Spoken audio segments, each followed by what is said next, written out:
Shalom, jemaat Tuhan. Shalom. Mari kita bersama-sama membuka Injil Lukas pasal yang ke-15, ayat yang pertama sampai dengan ayat yang ke-10.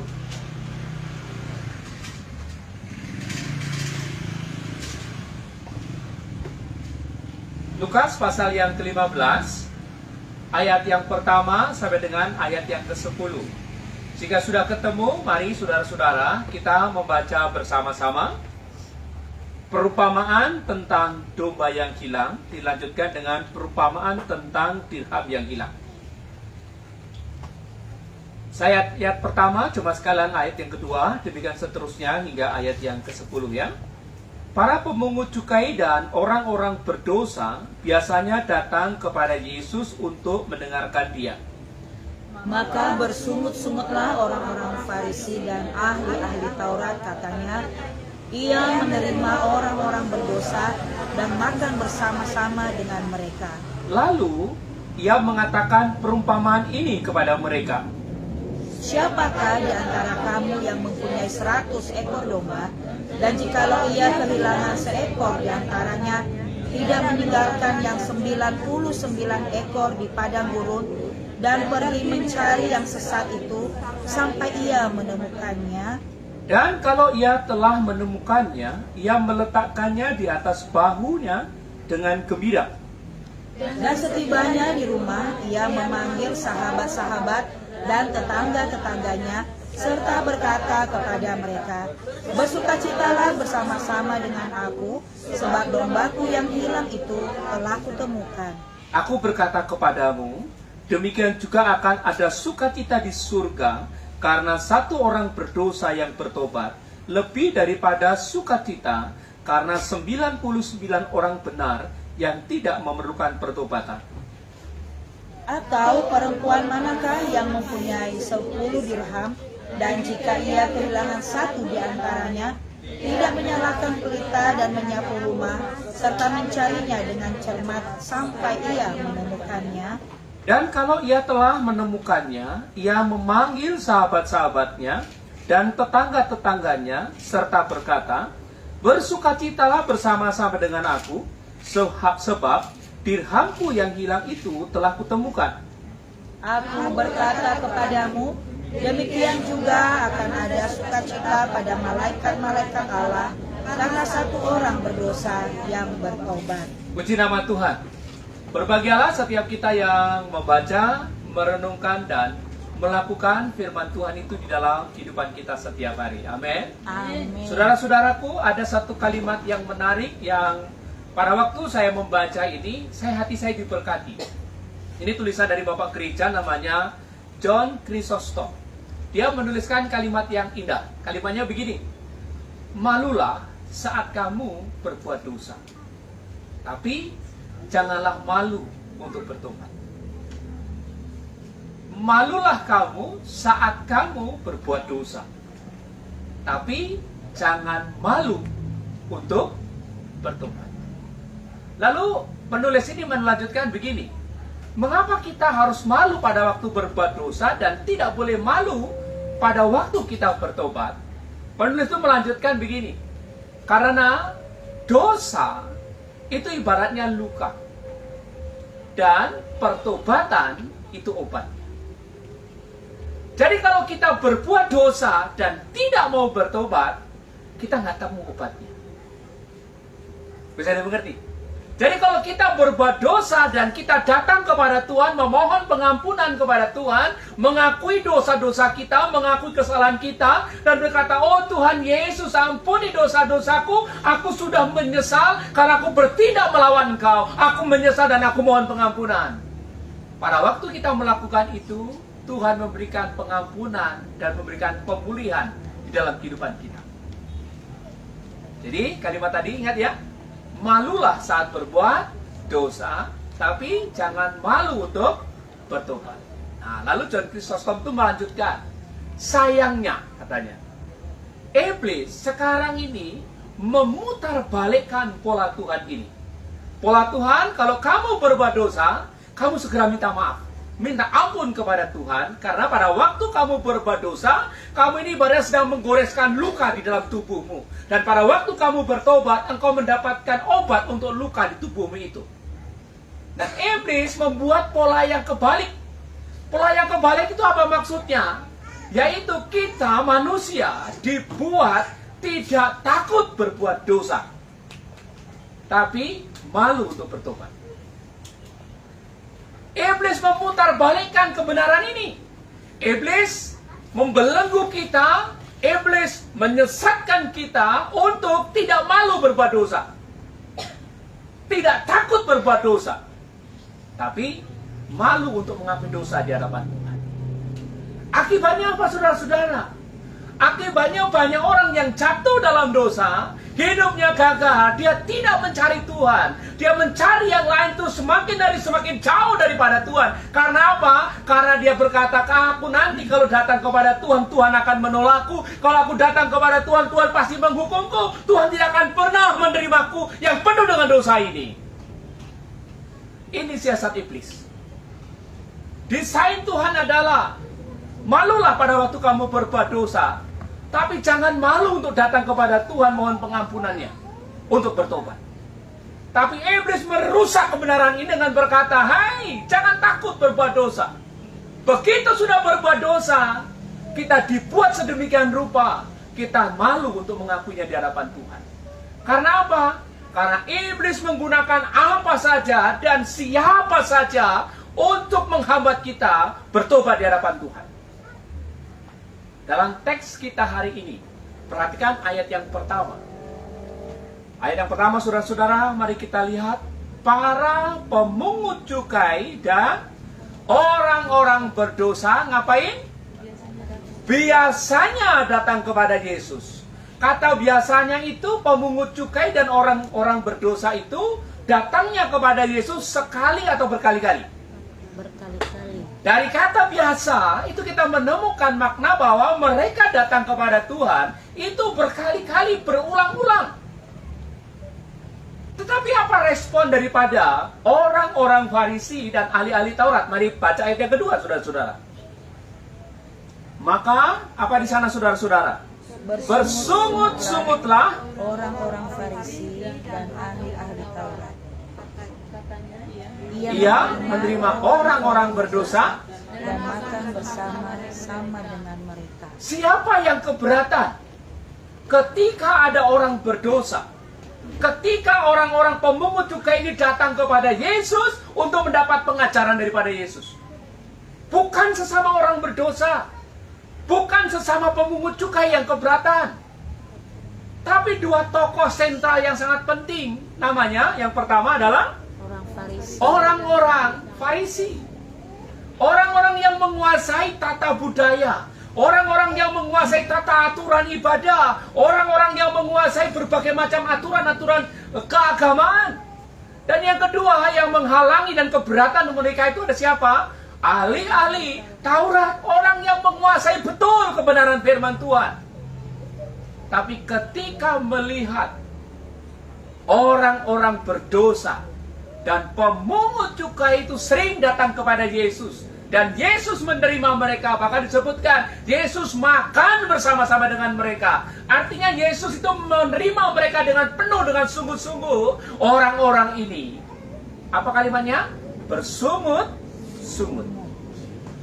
Ketika saya meneliti kata bersungut-sungut ini, saudara, ini kata ini bukan hanya, kalau bahasa Jawanya itu geremeng. You know geremeng? Apa namanya? Ngedumel. Bukan hanya ngedumel pelan, bukan. Tapi mereka itu saling ngomong sesama ahli Taurat, sesama orang-orang Farisi. Mereka ngomongnya itu menyebarkan aura negatif.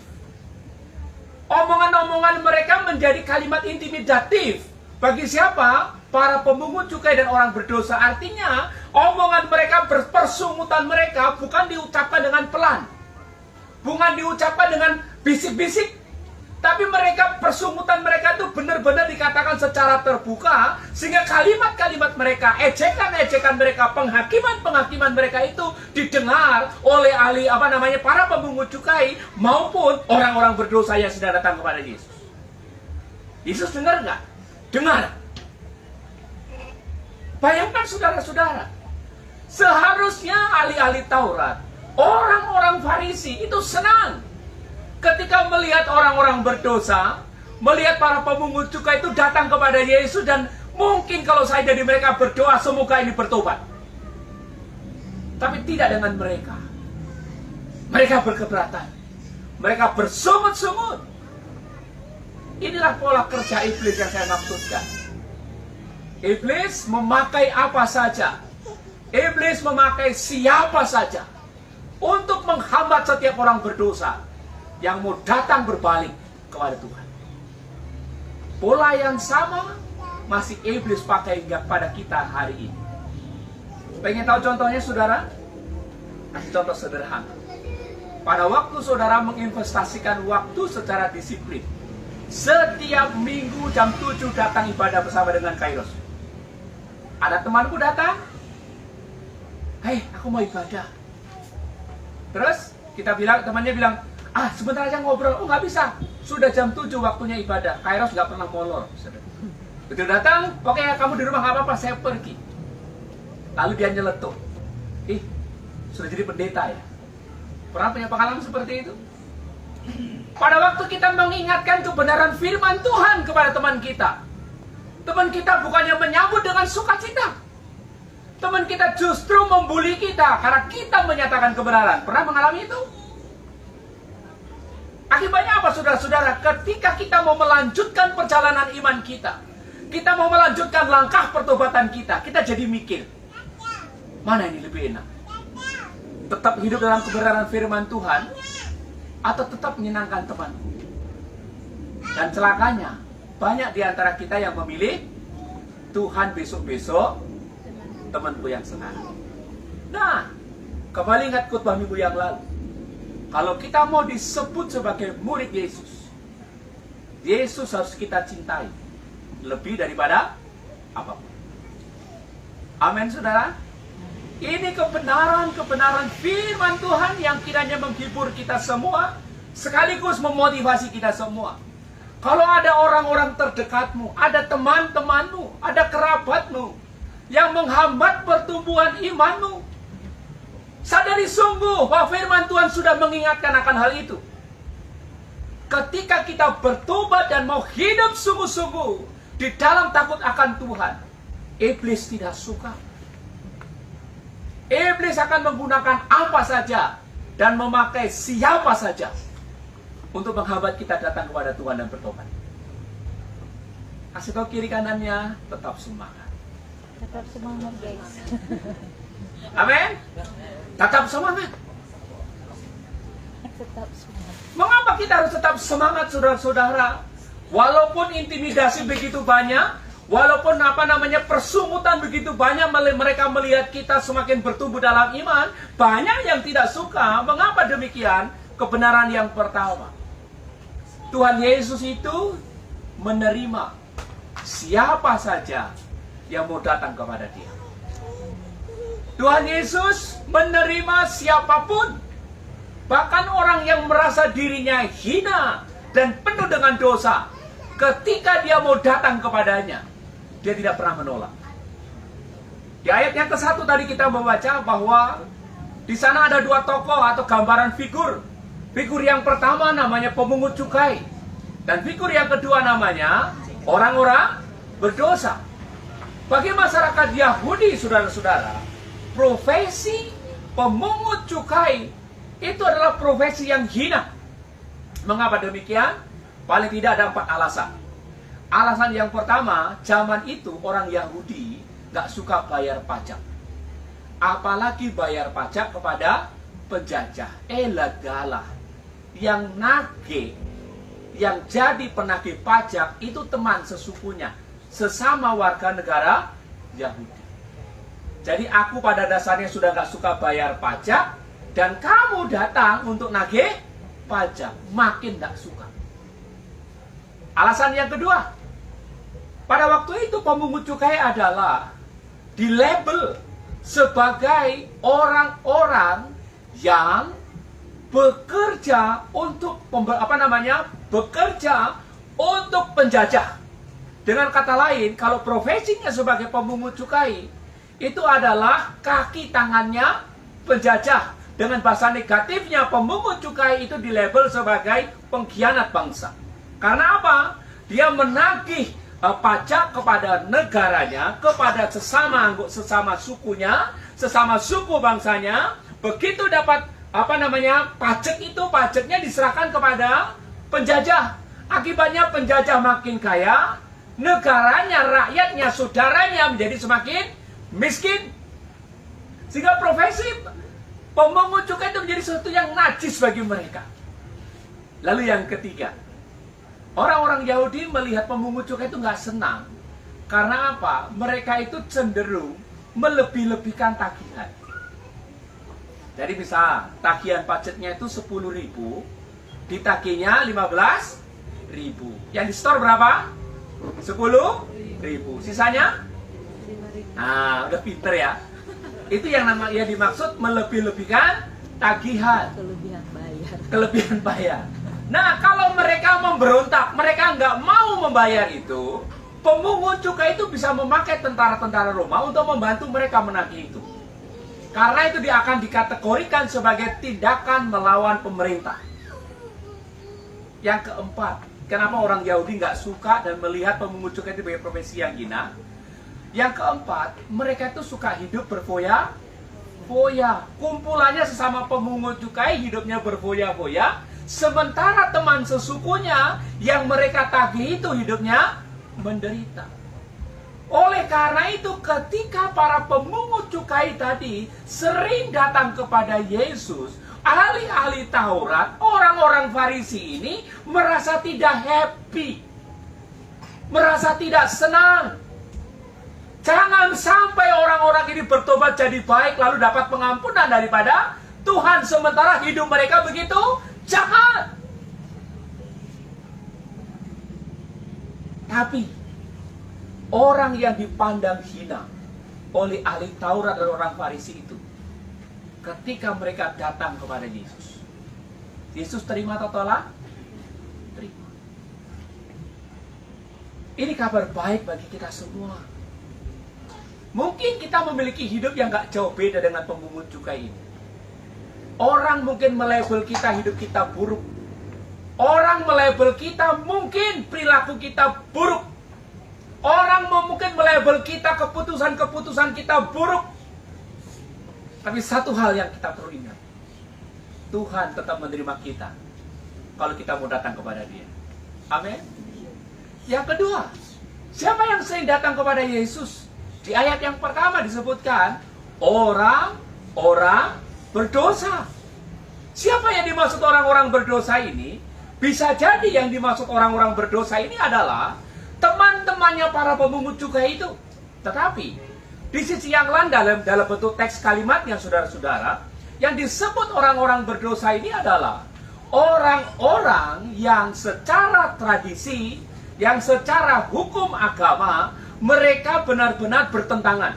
Secara kasat mata mereka memiliki kehidupan yang bertentangan dengan tradisi, yang bertentangan dengan hukum adat istiadat, yang bertentangan dengan hukum Taurat. Jadi hidupnya hancur. Tapi ketika mereka datang kepada Yesus, Yesus menerima? Menerima? Menerima. Sekali atau berkali-kali? Berkali-kali. Inilah saudara-saudaraku kabar baik bagi kita malam hari ini. Mungkin kita merasa seperti orang berdosa ini. Dalam diri kita nggak ada yang benar. Dalam diri kita banyak kesalahan. Dalam diri kita banyak aib. Dan ketika orang ingat nama kita, yang dipikirkan oleh mereka adalah hal yang buruk tentang kita. Kabar baiknya, ketika kita mau datang kepada Tuhan, Tuhan menerima kita. Tuhan menyambut kita. Tuhan tidak pernah menolak kita. Amin. Mengapa demikian, saudara-saudara? Karena kebenaran yang kedua. Tuhan Yesus datang ke dunia itu untuk mencari dan menyelamatkan yang hina dan yang berdosa. Itu di ayat yang keempat sampai dengan ayat yang ke-10. Kenapa Tuhan tidak pernah menolak kita walaupun kita penuh dengan dosa? Walaupun hidup kita najis, walaupun hidup kita banyak sekali cacat celahnya, dan ketika kita mau datang kepada Tuhan, Tuhan tidak pernah menolak kita. Karena memang untuk itulah Tuhan datang ke dunia. Karena begitu besar kasih Allah akan dunia ini, sehingga Ia mengaruniakan putranya yang tunggal namanya Yesus Kristus itu, supaya kamu yang hina, kamu yang merasa berdosa ini, ketika kamu mau percaya kepada karya salibnya itu, kamu tidak binasa, melainkan beroleh hidup yang kekal. Nah, pertanyaannya adalah, kenapa Tuhan Yesus harus sampai turun ke dalam dunia? Tuhan Yesus memberi gambaran tentang kisah domba yang hilang dan kisah dirham yang hilang. Kisah domba yang hilang dan dirham yang hilang ini memiliki makna berganda, saudara-saudara. Artinya, begitu itu disampaikan, perumpamaan itu bisa menusuk, menegur, mengoreksi orang-orang Yahudi tadi dan ahli Taurat tadi itu, sekaligus bisa menghibur, menguatkan para pemungut cukai dan orang-orang berdosa yang datang kepada Tuhan. Perumpamaan tentang domba yang hilang dan dirham yang hilang itu, di satu sisi mengingatkan kepada orang-orang Farisi tadi itu, ahli-ahli Taurat, engkau harusnya bukan hanya melihat dan mengoreksi dan menilai dosa-dosa mereka, tapi kamu harus melakukan sesuatu untuk menolong mereka. Kamu harus melakukan intervensi untuk menolong mereka, supaya mereka tidak terus-menerus hidup dalam dosa. Karena apa? Mereka digambarkan seperti domba yang hilang. Jadi saudara-saudara, kenapa Tuhan menggunakan ilustrasi ini? Kenapa Yesus harus sampai turun ke dunia? Jawabannya, karena orang-orang berdosa yang digambarkan seperti domba yang hilang itu tidak akan pernah bisa kembali kepada Bapa kalau tidak ditarik oleh Bapa. Dalam Yohanes pasal 6 ayat 44. Domba yang tersesat itu tidak akan pernah bisa pulang ke kandangnya kalau tidak ada gembala yang mau meresikokan dirinya mencari dan menyelamatkan dia. Amin. Ini yang sekaligus menegur orang-orang Farisi dan ahli-ahli Taurat itu. Tidak cukup kau hanya mengoreksi kesalahannya, tidak cukup kau hanya melabeli kedosa-dosanya, tidak cukup kau hanya menghakimi kesalahan-kesalahannya. Engkau harus berintervensi untuk menyelamatkan dia.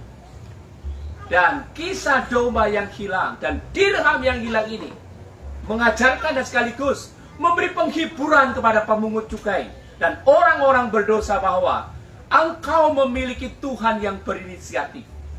Engkau memiliki Tuhan yang aktif bekerja untuk mencari dan menyelamatkan engkau. Nah, yang pertama tentang domba. Pernah saya di tempat ini bercerita tentang domba, bukan? Domba itu hari itu padang rumput tidak banyak. Lalu untuk mencapai padang rumput itu biasanya mereka itu harus lewat puncak-puncak bukit gitu yang sangat terjal. Sehingga pada waktu gembala itu berjalan di depan, domba di belakangnya, ada kalanya domba itu keasikan makan. Dia tidak memperhatikan kawanan yang lain. Lalu apa yang terjadi? Mereka bisa terpeleset, lalu masuk ke jurang. Tahu ya situ ya? Nanti begitu pulang, domba gembala ini biasanya menghitung domba-dombanya. Bahkan ada literatur menyebutkan domba-domba itu punya nama, sehingga gembala-gembala itu bisa memanggil namanya satu persatu. Dan dalam konteks bacaan kita hari ini, saudara-saudara, mereka ini gembala itu bukan hanya satu. Gembala ini gembala komunitas, bisa 3-4 orang. Sehingga pada waktu mereka pulang, mereka akan menghitung dombanya satu persatu. Ketika ada satu gembala yang dombanya hilang, maka gembala-gembala yang lain akan berjaga-jaga dan berkata, kamu tunggu di sini ya, jagain titip domba-dombaku, aku akan kembali mencari dombaku yang hilang itu. Nah, saudara-saudara, si gembala ini akan kembali mencari dengan membaui jejak-jejaknya itu sambil menyebut namanya.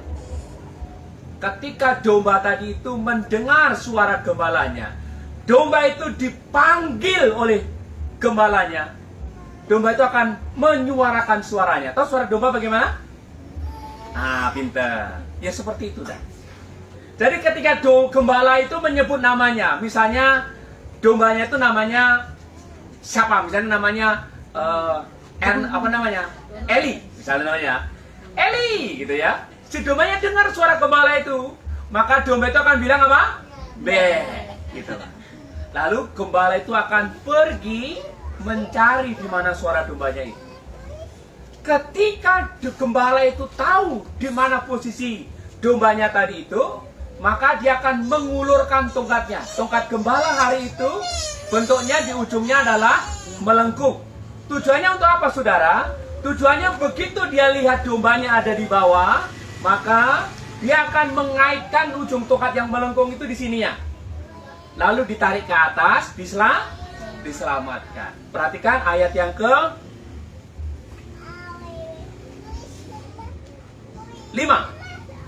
Dan apa di sana? Kalau ia telah menemukannya di atas bahunya dengan gembira. Jadi begitu domba itu sudah ditemukan, diletakkan di mana, saudara? Atas bahu. Di atas bahunya. Dalam tafsiran yang lain, di dalam studi literatur, kalau domba itu setelah ditarik di tempat aman, mau digendong, lari. Apa dilakukan oleh gembala? Kakinya dipukul. Tahu kakinya dipukul? Apa yang terjadi? Patah. Begitu sudah patah, dibawa pulang, diapain? Dipanggul. Tetap sama, tetap dipanggul, dibawa pulang ke kandang. Kalau yang satu karena nurut, tidak dipatahin kakinya. Yang kedua karena nakal, banyak ulah, diapain? Patah. Jadi kita mau yang dipatahin atau yang nurut?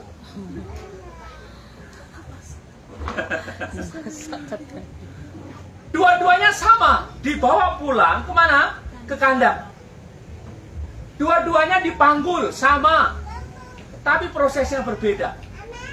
Kalau yang mendengar suaranya dan nurut, langsung dipanggul, dibawa pulang. Kalau yang mendengar suaranya dan tidak nurut dan bahkan membahayakan dirinya sendiri, diapain? Dipukul dulu, dibawa pulang.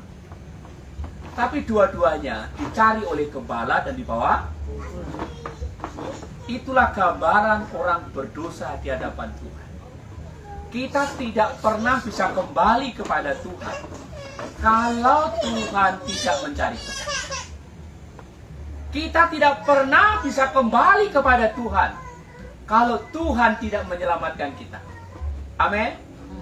Nah, yang kedua pesan saya adalah ketika Tuhan sudah menyelamatkan kita, please jangan banyak ulah. Kalau kita banyak ulah, akan diapain tadi? Matahin. Kasih tahu kiri kanannya, jangan banyak ulah. Artinya apa banyak ulah di sini, saudara? Artinya begini, pada waktu kita punya masalah, kita berdoa, oh Tuhan, Engkaulah andalanku satu-satunya. Aku percaya sungguh kepadamu.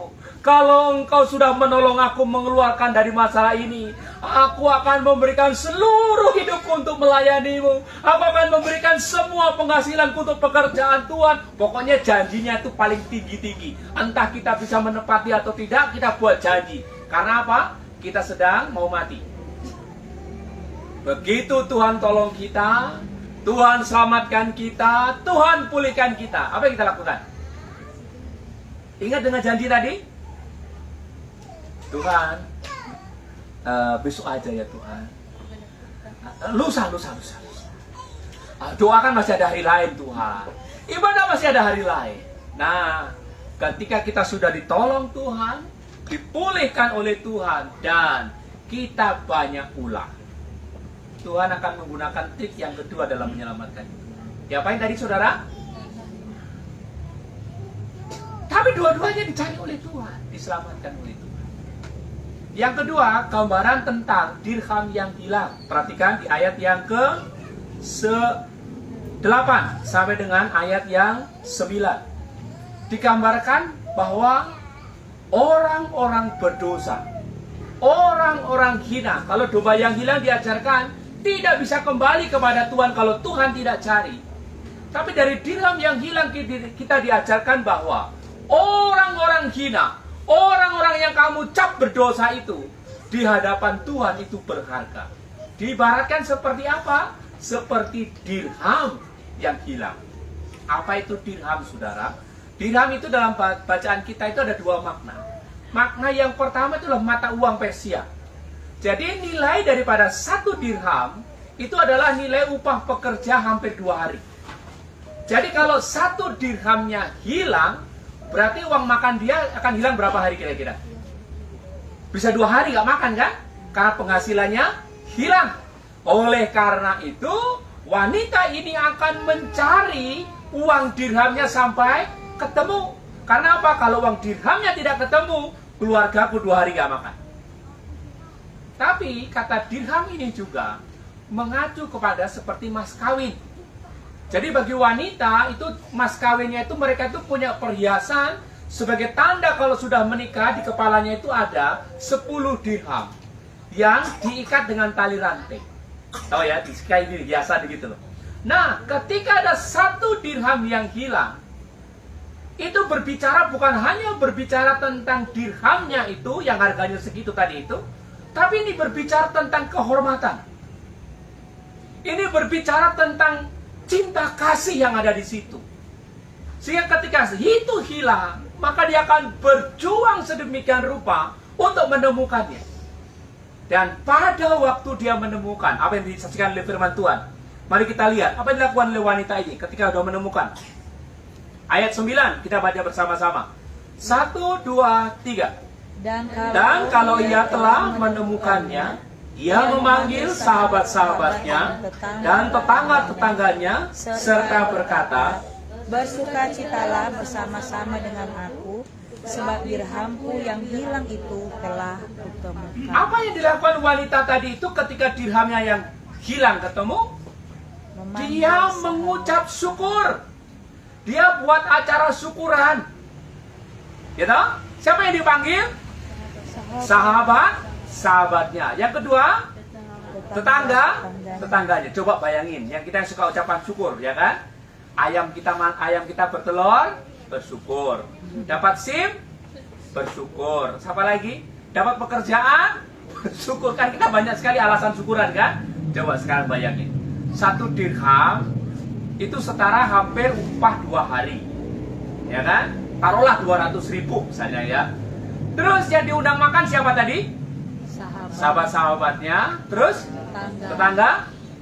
Kira-kira ngasih makan sahabat-sahabatnya tadi lebih mahal nggak dengan dirhamnya? Hah? Lebih mahal.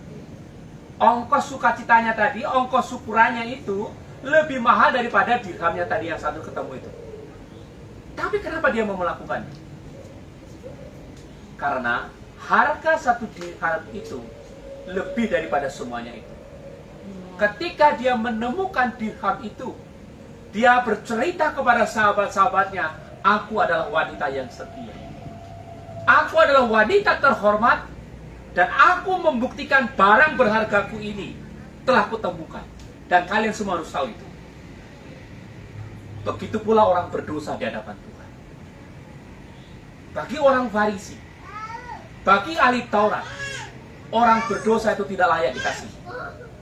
Bagi orang-orang Farisi, bagi orang-orang ahli Taurat itu, orang-orang berdosa itu sudah otomatis masuk neraka dan tidak perlu diselamatkan. Tapi tidak demikian dengan Tuhan Yesus. Bagi Kristus, orang berdosa adalah orang yang tidak bisa menyelamatkan dirinya sendiri. Itulah sebabnya dia turun ke dunia. Dan yang kedua, kenapa Kristus mau menyelamatkan? Karena orang berdosa itu berharga di hadapan Tuhan. Amin. Kasih tahu kiri kanannya, hidupmu berharga di hadapan Tuhan. Jangan pernah mengecilkan dirimu. Jangan pernah memandang remeh dirimu karena perbuatanmu. Tuhan mengasihimu. Mungkin kita punya dosa yang kita rasa begitu berat. Ingat, Tuhan mencarimu seperti wanita mencari dirham itu. Artinya Tuhan bersungguh-sungguh menyelamatkanmu. Dan yang terakhir, yang ketiga, apa yang Tuhan rasakan ketika Ia menemukan orang yang berdosa, orang yang hina tadi mau mendengarkan suaranya. Mari perhatikan ayat yang ke-7, saudara. Kita baca bersama-sama ayat ke-7. 1, 2, 3. Aku berkata kepadamu, demikian juga akan ada sukacita di sorga karena satu orang berdosa yang bertobat, lebih daripada sukacita karena 99 orang benar yang tidak memerlukan pertobatan. Ada orang merasa dirinya benar. Surga senang nggak? Senang. Tapi dikatakan di ayat yang 7 awal, disebutkan, aku berkata kepadamu, demikian juga akan ada, apa di sana? Sukacita di surga. Karena apa? Satu orang berdosa bertobat, lebih besar sukacitanya ketimbang 99 orang yang merasa diri benar. Artinya apa, saudara-saudara? Mungkin diri kita merasa seperti pemungut cukai tadi yang dipandang hina itu. Mungkin kita merasa jalan hidup yang kita tempuh penuh dengan dosa. Yes, it's okay.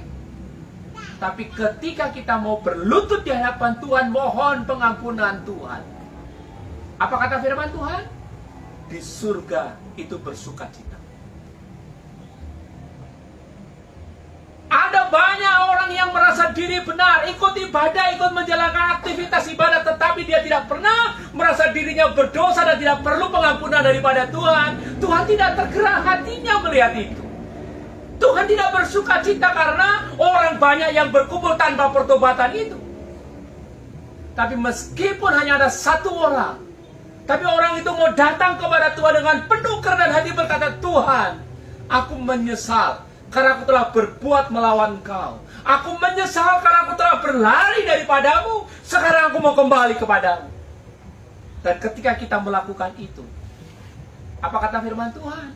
Surga bersukacita. Lanjut ayat yang ke-10. Mari kita lihat. Aku berkata kepadamu, demikian juga akan ada sukacita. Sekarang pada siapa? Malaikat-malaikat Allah. Karena satu orang berdosa yang bertobat, seisi surga bersukacita. Itulah tema kita hari ini, fokus pada pertobatan. Kita rajin ke gereja, kalau nggak bertobat, surga nggak bersukacita. 1000 orang datang ke gereja, tapi hatinya seperti pemungut, hatinya seperti ahli-ahli Taurat, hatinya seperti orang-orang Farisi, surga tidak bersukacita. Tapi meskipun kita hanya sedikit, tapi hati kita penuh dengan pertobatan di hadapan Tuhan, surga bersukacita. Mari saudara, kita ambil waktu teduh sejenak. Izinkan Roh Kudus menjamah kita hari ini. Dalam teduh kita, mungkin Tuhan ingatkan ada dosa yang perlu kita akui di hadapan Tuhan. Mari, jangan takut untuk datang mengakui kepada Tuhan.